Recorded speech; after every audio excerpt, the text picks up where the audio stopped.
যে দেখার কষ্টের চাইতে না দেখার কষ্ট সহজ। এটা পরীক্ষা করে দেয়।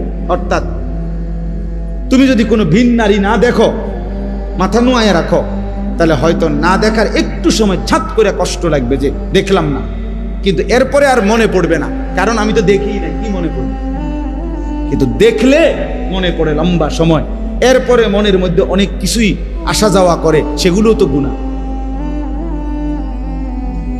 দেখলাম একবার, এটাও গুনাহ, এরপরে যত কিছু এই নারীকে নিয়ে ভাবলাম, এটা গুনাহ না?